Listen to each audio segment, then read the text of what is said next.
9절로 10절을 읽어드렸습니다.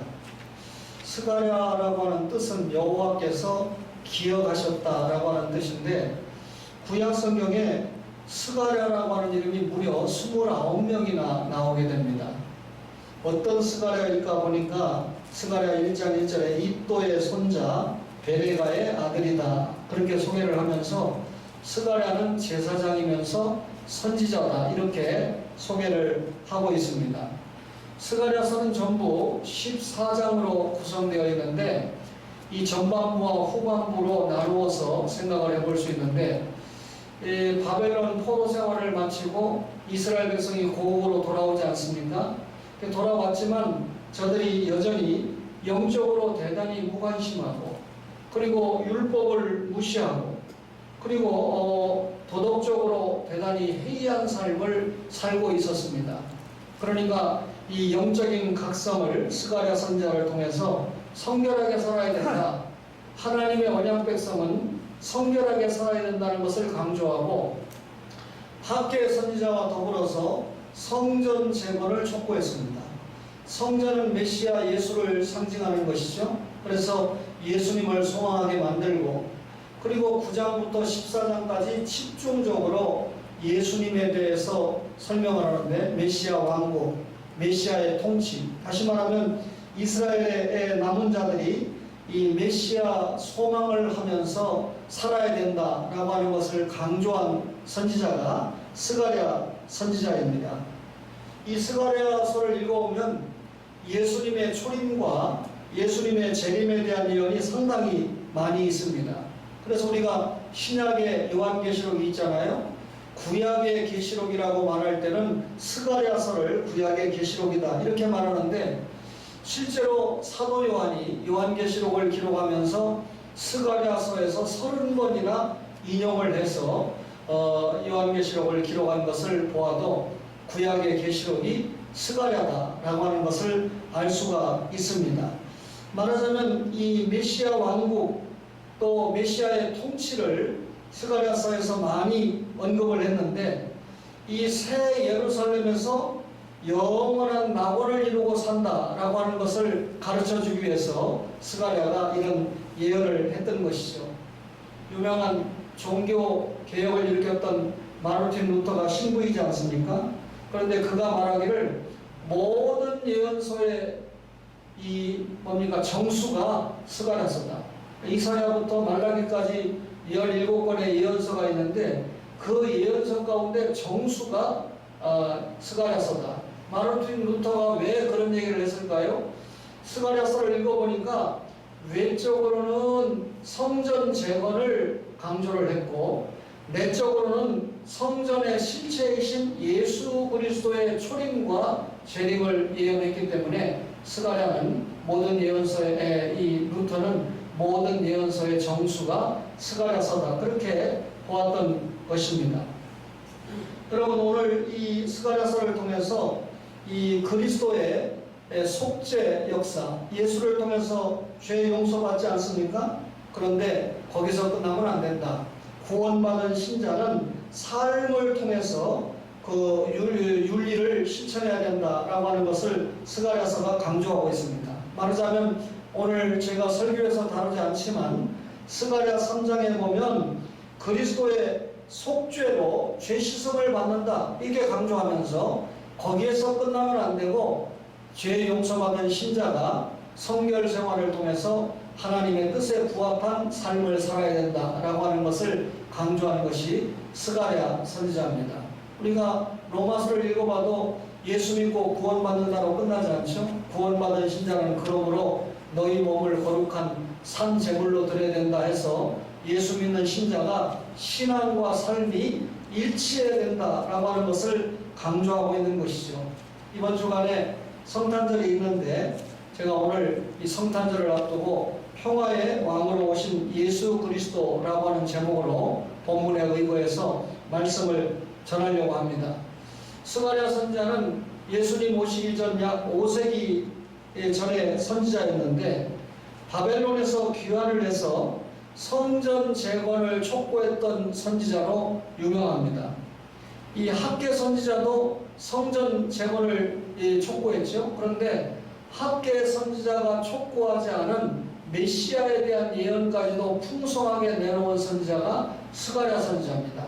우리가 보통 선지자를 이야기할 때는 북쪽 이스라엘이 아수르에 망하기 직전에 활동했던 선지자, 남쪽 유다가 바벨론에 망하기 직전에 활동했던 선지자, 그리고 포로 시대와 귀환 시대에 활동했던 선지자, 이렇게 시기를 나누어 볼 수 있는데, 바벨론 포로기에 활동했던 대표적인 선지자가 에스겔과 다니엘 그리고 오바댜 선지자 아닙니까?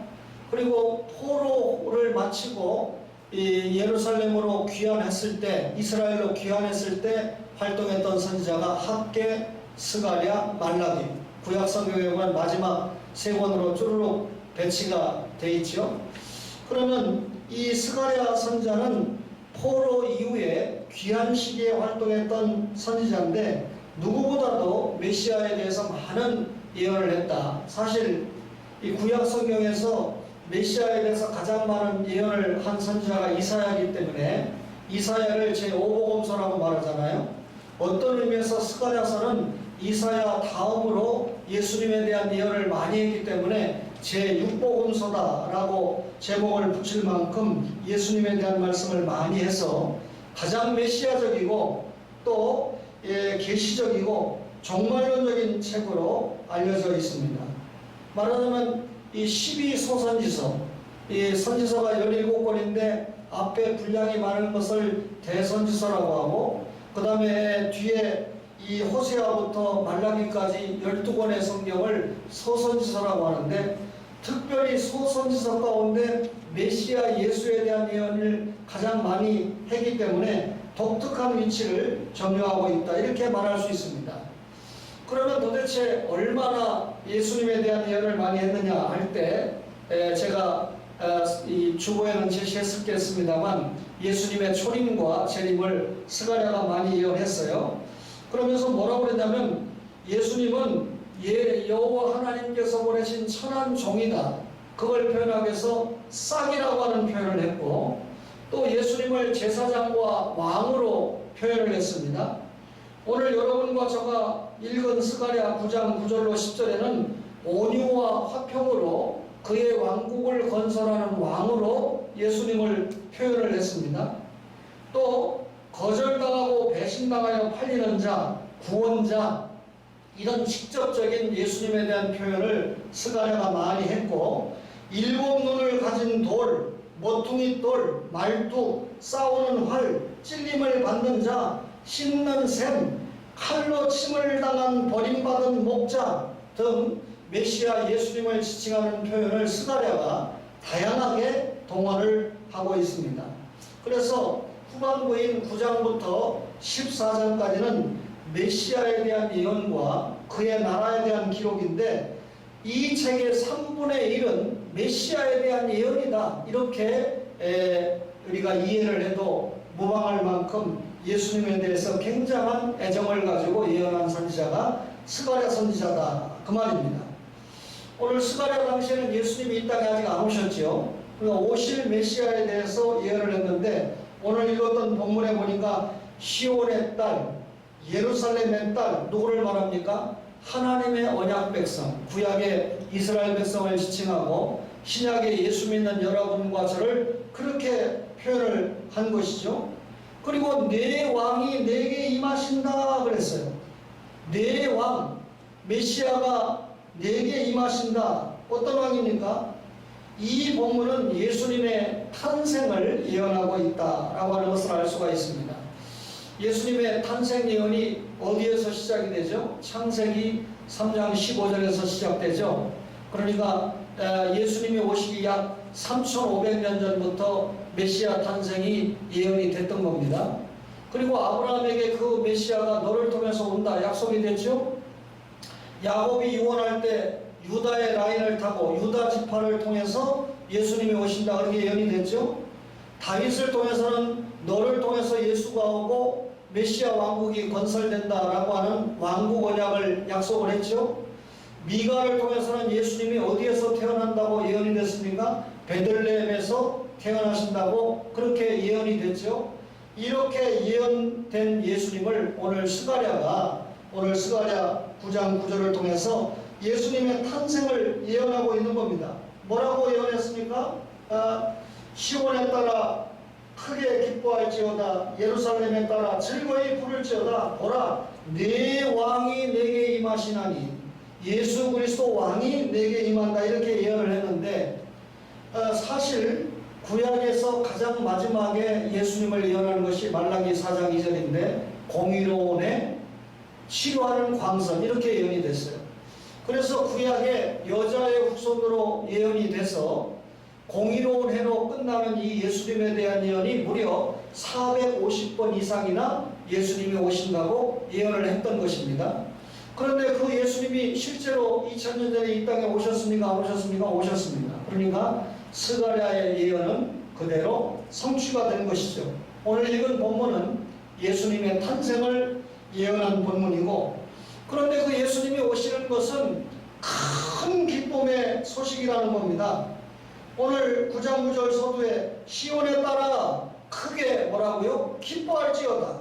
예루살렘에 따라 뭐라고요? 즐거이 부를지어다.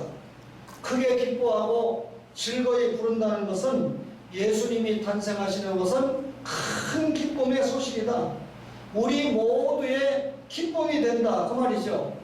그래서 누가복음 2장 10절에 보면 누가가 뭐라 그랬습니까? 온 백성에게 미칠 큰 기쁨의 좋은 소식이다. 예수님이 오시는 것은 기쁨의 소식이다. 그렇다면요, 예수님이 오시는 이 기쁨의 희소식의 범위가 어딥니까? 온 세상입니다. 온 세계입니다. 온 민족입니다. 범위가 세계적입니다. 그리고 예수님이 오시는 그 희소식의 정도는 그 어떤 것과도 도무지 비교할 수 없는 큰 기쁨의 소식이다. 왜 예수님이 이 땅에 오시는 탄생의 소식이 큰 기쁨의 소식일까요? 예수님의 탄생은 구주의 탄생이기 때문에 그렇습니다. 누가복음 2장 11절에 오늘 다윗의 동네에 너희를 위하여 구주가 나셨으니 곧 그리스도 출신이라. 그리스도가 우리의 구주가 된다. 구세주가 된다. 그 말이죠. 구세주가 되는 조건은 전능하신 하나님이고 완전한 인간이어야 됩니다. 우리를 죄에서 사망에서 구원할 수 있는 능력이 있어야 되잖아요. 전능하신 하나님입니다. 그런데 여러분, 하나님은 우리 죄값을 대신해서 죽을 수 없는 분이기 때문에 죽을 수 있는 인간으로 오시되 죄가 없는 예수님으로 오셨습니다. 사람으로 왔습니다. 그러니까 전능한 하나님과 완전한 인간의 조건을 갖춘 중보자, 하나님과 인간을 중보할 수 있는 중보자는 하나님이자 인간인 예수님밖에 없다는 거죠.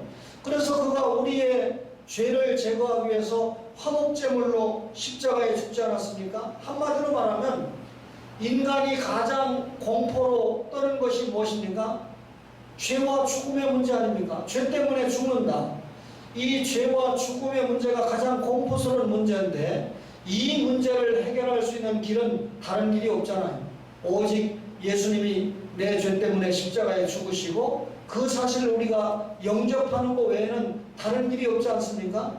그런데 이런 십자가와 부활의 진리를 위해서 예수님께서 높고 높은 하늘 보좌를 버리시고 낮고 천한 이 땅에 사람의 몸을 입고 오셨다는 것 자체가 얼마나 큰 기쁨의 소식입니까? 그러니 죄와 죽음의 문제를 동시에 해결하실 분으로 오신 분이기 때문에 여러분, 우리에게 큰 기쁨의 소식이 된다. 과거 예배당이 있었던 상가 앞에 태권도 도장이 있었습니다. 그 부부 어머니가 92세로 세상을 떠났다라고 하는 소식을 듣고 제가 어제 조문을 했어요. 김문자 권사님도 소식을 듣고 그 손자를 제가 부탁을 해서 7, 8년 동안 무료로 어려운 입장이니까 형제를 태권도를 가르쳐줘서 아마 은성이가 사단을 땄는지 그렇습니다. 그래서 어느 태권도장에서 사범도 하고 그랬어요. 그래서 김문자 권사님 참 이 믿음이 있고 의리가 있는 분이죠. 그래서 조의금을 줘서 제가 같이 전달하러 갔는데 그 부인이 저를 만나는데 계속 눈물을 쏟는 거예요. 제가 왜 갔을까요? 과거에 고마운 것도 있지만 우리 교회 좀 나와서 전도를 했었는데 그 이후에 제가 소식을 잘 모르잖아요. 그래서 목사와 교회의 품위를 지킴으로 이분들이 계속 구원으로 초청을 해야 되겠다 하는 그런 마음 때문에 제가 갔죠. 여러분, 장례식장에서 생각할 수 있는 가장 큰 문제가 뭡니까? 결국은 우리도 죽는다는 거죠. 근데 죽지만 사는 비결이 있잖아요. 뭡니까? 예수 믿는 거 아닙니까? 예, 마스크를 쓰셨기 때문에 속으로 아멘을 하셨다, 그렇게 생각합니다. 예수님의 별명, 별칭이 뭐죠? 임마누엘 아닙니까? 임마누엘은 하나님이 우리와 함께 하시다잖아요. 하나님이신 예수님이 이 땅에 오셔서 우리를 구원하시고 우리와 함께 하십니다. 삼위 하나님이 하나잖아요. 그 삼위 하나님이 우리와 함께 하시는데 함께하는 비결이 뭡니까? 우리는 죄인이기 때문에 하나님과 함께 할 수 없어요. 예수 그리스도의 십자가 또 부활의 복음을 믿고 죄 용서 받고 하나님의 자녀가 되니까 삼위 하나님이 우리 속에, 우리가 삼위 하나님 속에 거하는 거 아닙니까?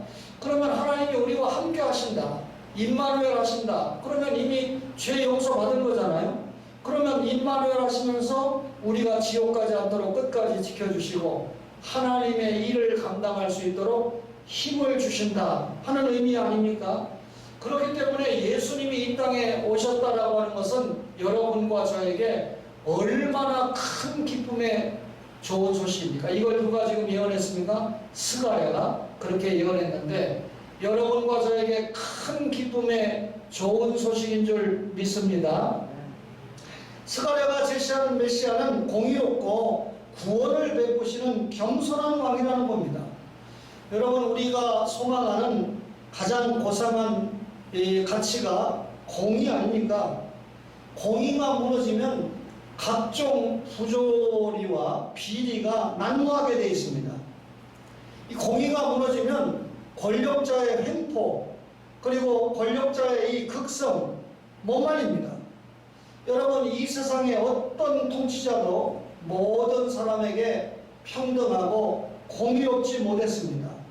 여러분, 어떤 통치자가 우리의 마음을 공의롭게 만족시킬 수 있겠습니까? 정권을 잡기 전에는 국민을 위해서 뭐든지 다 할 것 같이 이렇게 이야기하지만 결국 이 자신에게 권력이 집중되면 그것을 유지하기 위해서 온갖 불공정한 처사, 억압, 수탈을 일삼는 것을 주저하지 않았지요. 그렇죠? 실제로 여러분, 대한민국의 통치를 하고 있는 위정자들도 자신이 대통령이 되면 자신을 밀어준 이 정파에 관심을 갖는 건 틀림없지만 모든 국민의 대통령이라는 것을 인정받기 위해서 정파를 초월해서 정말 나라를 위해서 귀한 인재들을 끌어다 쓰고 앉히고 해서 국민을 생각하는 마음을 보여야 되는데 여러분과 제가 생전에 그런 통치자를 단 한 명이라도 본 적이 있습니까? 물론 좀 노력을 하려고 하는 사람을 우리가 본 적은 있지만 공의롭지 못합니다. 구약 성경을 볼 때 이스라엘의 왕들의 면면을 보세요. 그 많은 왕들 가운데 다윗의 길을 따라간 왕이 몇 명이나 됩니까? 결국은 여러분, 우리가 용서하세요, 오줌 싸고 똥 싸는 인생들을 딱 보면서 죄인이다. 그러면 이런 왕들과 제사장과 선지자를 보면서 누구를 기다리는가? 그리스도, 진짜 왕, 진짜 진실한 선지자, 진짜 진실한 제사장 예수 그리스도를 기다리게 되는 거죠. 그러니까 구약 성경이나 신앙 성경 전체를 읽으면서 결국 우리는 누구에 대한 믿음을 굳건하게 갖는 겁니까? 예수 그리스도에 대한 믿음을 굳건하게 갖는데 스가랴 선지자가 뭐라고 그러냐면 그는 공의로우신 분이다. 그는 공의와 정의를 시편 33편 5절에 보니까 사랑하시는 분이다. 예레미야 11장 20절에 보니까 그는 공의로 판단하시는 분이다. 그러니까 예수님은 공의로운 분이고 공의를 사랑하고 공의로 판단하시는 분입니다. 스가랴는 말하기를 이런 공의로운 왕, 의의 왕이 오신다 라고 예언한 겁니다. 그리고 그분이 오시면 뭐 한다고요? 구원을 베푸신다.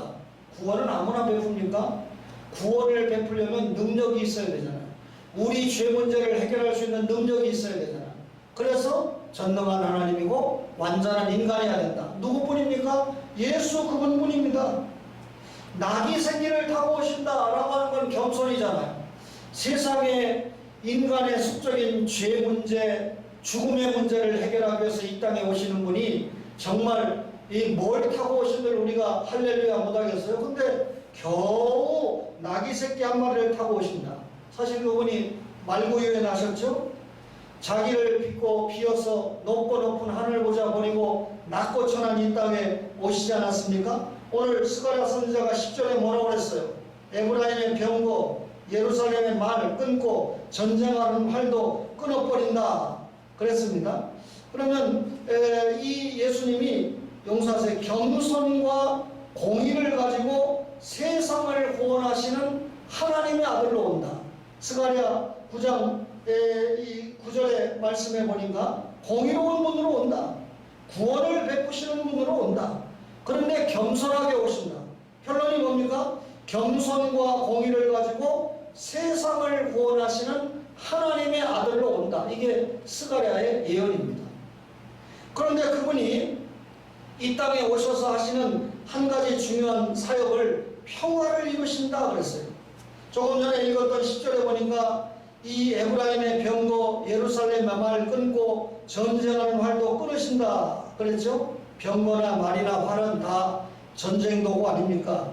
여러분, 메시아가 통치하는 왕국은 불안이나 갈등이나 전쟁이 없는 평화적인 왕국이라는 겁니다. 메시아가 중보자라고 그랬죠. 화목제물이라고 그랬죠. 누구하고 화목합니까? 메시아를 통해서 하나님과 화목하죠. 또 누구하고 화목합니까? 사람과 화목하죠. 메시아와 화목한 사람은 대자연과도 화목 관계를 유지하게 된다. 이것을 성취하신 분이 누굽니까? 예수 그리스도입니다. 그분이 오셔야 되고 그분이 십자가에 우리 죄를 짊어지고 죽으셔야 되고 그것을 우리가 믿게 될 때 마음의 법을 통해서 성령님을 통해서 우리가 믿게 될 때 대신관계, 대인관계, 대물관계에 화목이 이루어지는 거 아닙니까? 따라서 진정한 평화를 가지고 오시는 분은 누구뿐입니까? 예수 그리스도뿐이다. 그래서 우리는 그분을 평화의 왕이다. 평화는 인류가 꿈꾸는 가장 고상한 가치가 됩니다. 여러분, 이 땅이 진정한 평화를 누려본 적이 있습니까? 없습니다. 유토피아를 누려본 적이 없어요. 인류의 역사는 전쟁의 역사였죠. 수많은 인명을 살상하고 재산이 상실을 당하고 자연은 파괴를 당하는 그런 역사가 계속됐습니다. 지금도 사륙과 전쟁의 전운이 계속해서 감돌고 있지 않습니까?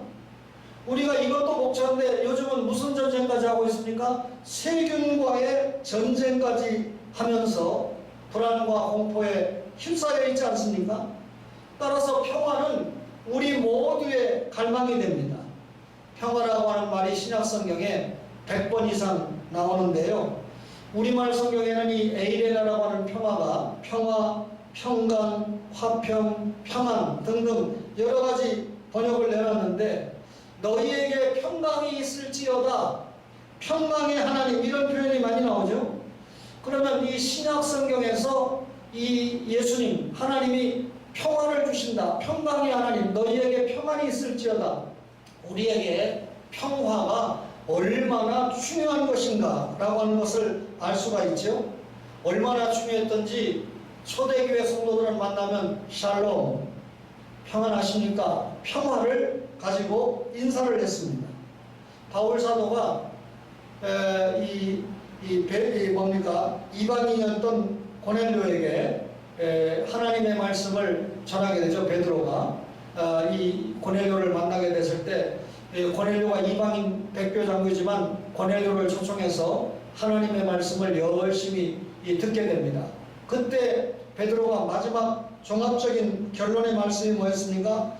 사도행전 10장 36절에 보면 예수 그리스도를 통한 화평의 복음이다. 내가 지금까지 예수님이 오시고 사시고 죽으시고 부활하시고 하는 것은 한마디로 말하면 예수 그리스도의 화평, 평화의 복음이다. 그렇게 말했습니다. 바울 사도가 에베소에 있는 신자들에게 평안의 복음으로 신을 신으라. 그랬습니다. 또 에베소 2장 이하에 보면 예수님께서 이 땅에 오신 것은 이방인과 유대인 사이에 뭘 이루기 위해서? 화평을 이루기 위해서 오셨다. 그는 우리의 화평이다. 원수된 이 중간에 막힌 담을 헐고 이 둘로 자기 안에서 한 세 사람을 지어서 화평하게 하셨다. 그렇게 말했습니다. 평화라고 하는 히브리 말 샬롬은 전쟁이 없는 상태다 이렇게 이해하고 있지만 사실은 더 나아가서 전쟁이 없는 정도가 아니고 인간관계 속에서 모든 갈등과 대립이 없는 평안과 기쁨의 상태를 샬롬이다 그렇게 이야기했습니다. 그러니까 육체적으로 건강, 정신적으로도 복지와 안녕을 포함하는 거죠. 종교생활, 법질서, 사회관계, 국제관계 이런 모든 관계에서 평화롭고 풍요로운 평안의 관계를 샬롬이다 이렇게 본 것입니다. 그러니까 모든 영역에서 모든 것이 잘 되고 평안한 상태가 샬롬이라는 거죠. 시편 120편 7절에 내 성 안에는 평안이 있고 내 공중에는 형통함이 있을지어다 그랬습니다. 이 말씀은 하나님과의 관계에서 그리고 사람과의 관계에서 온전한 안녕의 상태를 말하고 있는 겁니다. 구약의 샬롬, 연장성산에서 신약의 에이레네, 평화죠. 이 평화라고 하는 에이레네는 연합이라고 하는 어근에 뿌리를 두고 있는데 전쟁 없고 적대관계나 갈등이 해소되고 질서와 조화가 유지되고 있는 상태를 에이레네, 평화다 그렇게 말했습니다. 그러니까 전쟁이나 분쟁 개념과는 반대가 되죠. 모든 인간 공동체 안에서 화합과 안녕을 이룬 상태를 우리가 평화다 그렇게 이야기했는데 여러분 우리 인류의 역사 속에 두 종류의 평화가 있어요. 어떤 평화가 있냐면 팍스 로마나 로마의 평화가 있습니다. 이 세계 역사상에 로마가 얼마나 이 힘이 센지 이 로마의 군사력을 가지고 이웃나라를 침범합니다. 정복을 합니다. 그러면 정복을 당한 이웃나라가 로마가 너무 세니까 거기에 대항할 기운이 없어요. 기력이 없어요. 그러니까 그냥 억압된 상태에서 조용히 지내니까 전쟁이 있어요? 없어요? 전쟁이 있을 수가 없죠. 상대가 너무 세니까 평화가 이루어집니다. 그런데 여러분 그 평화가 진정한 평화라고 말할 수 있을까요? 겉으로는 꼼짝 못하지만 우리가 일제 36년 당하면서 겉으로는 꼼짝 못하는 것 같지만 속으로는 온갖 미움과 시기와 적대적인 감정을 그대로 가지고 있잖아요. 그게 로마의 평화 아닙니까? 저는 우리 이 일본과의 이 관계, 한일 관계 속에서 우리 서현이와 같은 학생들이 재윤이와 같은 이 청년들이 좀 적대 감정을 마음속에 가지고 있을 때 우리나라가 좀 발전할 수 있다 그렇게 생각하는데 지금은 뭐 전혀 그거마저 없어요. 그렇다고 제가 일본 사람에게 복음을 전하지 말자고 했거나 일본 사람들은 다 망해서 죽어야 된다거나 그렇게 말한 적 없습니다. 무슨 뜻인지 알죠? 그게 역사관이잖아요. 여러분 로마의 평화입니다. 팍스 아메리카노라고 들어봤습니까? 로마의 평화를 제가 설명했지만 한동안 이 미국이 세계의 경찰 역할을 했잖아요. 이 시대 얘기 조금 해볼까요? 2010년 이후에 아랍의 봄이 오면서 온갖 이 자유의 물결이 아랍에 물려들게 되면서 아랍을 통치했던 권위주의 정권들이 붕괴하기 시작했습니다. 그러니까 여러분 이 권력의 이 공백이 생기게 되니까 온갖 이 뭡니까? 혼란과 내전이 아랍 지역을 통해서 일어나게 됐습니다. 근데 결국 이런 내전을 통해서 생긴 게 뭡니까? 난민. 그리고 자신들이 쫓겨나게 되니까 테러. 이 난민과 테러가 얼마나 2010년 이후에 불과 10년 전입니다. 국제 이 좌표를 흔들기 시작했습니다. 그러니까 내전 지역을 가보면 온갖 난민이 생기고 그리고 테러가 계속해서 창궐하게 된 것이죠.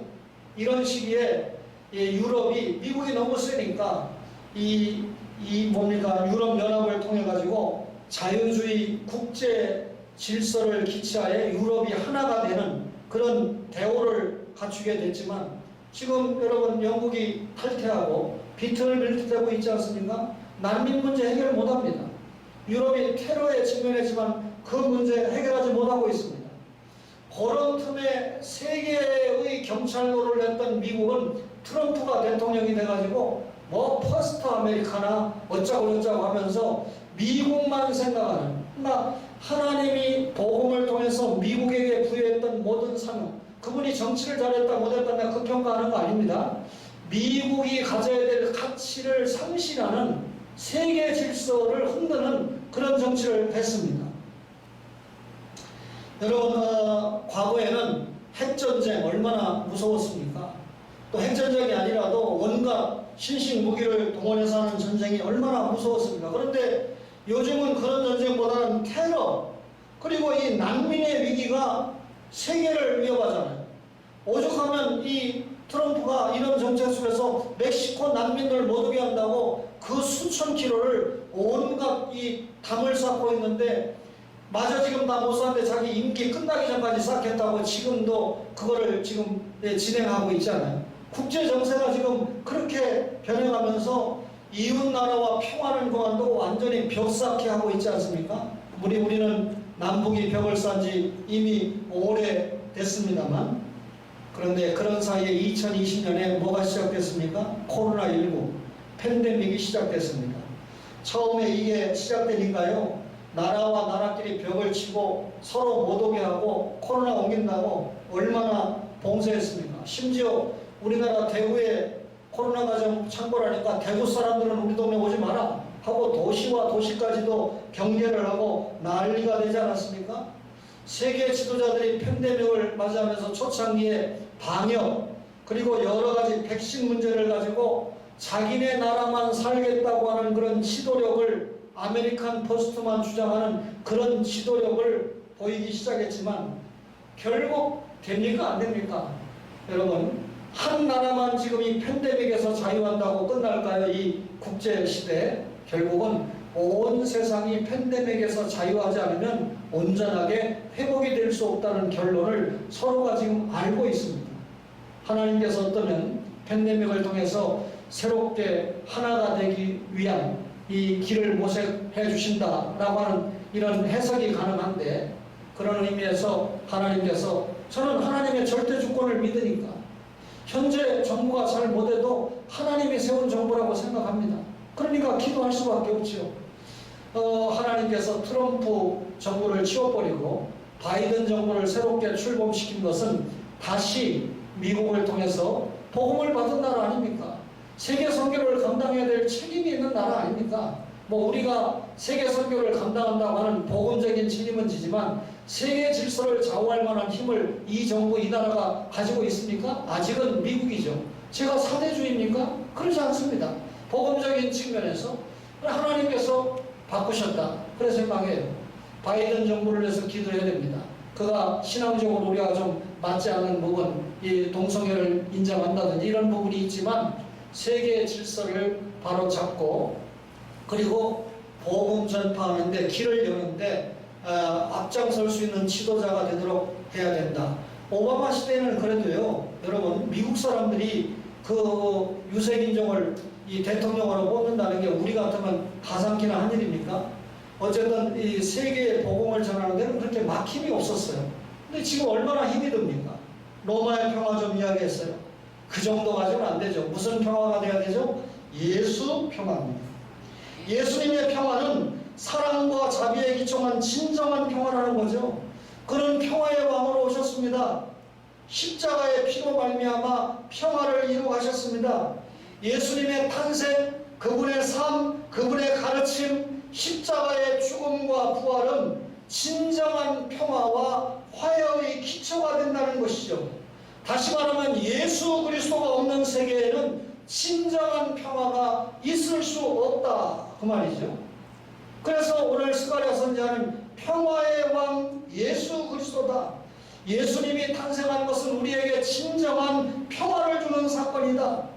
이 세상에 진정한 평화를 이룰 수 있는 분은 예수님뿐이다.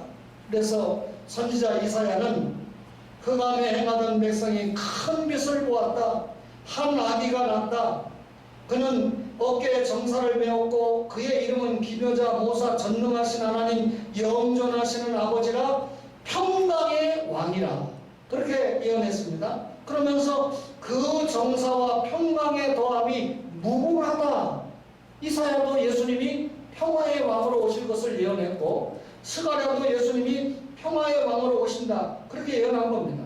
이것을 받아서 누가는 하늘에서는 영광이요 땅에서는 평화다 그렇게 노래한 거죠. 예수님은 평화의 왕으로 오셨습니다. 그 안에 진정한 평화가 있고 평화의 나라가 있는 것입니다.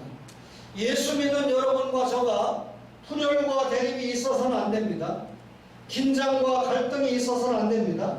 분노와 적의, 살인과 전쟁이 계속되는 오늘의 현실에서 진정한 평화를 주실 수 있는 분은 예수 그리스도 한 분뿐이다.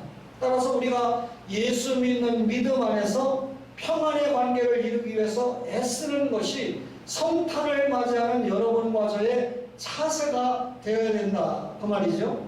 예수님이 주시는 평안과 평화가 여러분과 저의 가슴 속에 충만하시기를 주의 이름으로 간절히 바랍니다. 한번 따라합니다. 샬롬. 에이렘의 예수가 주시는 행복입니다.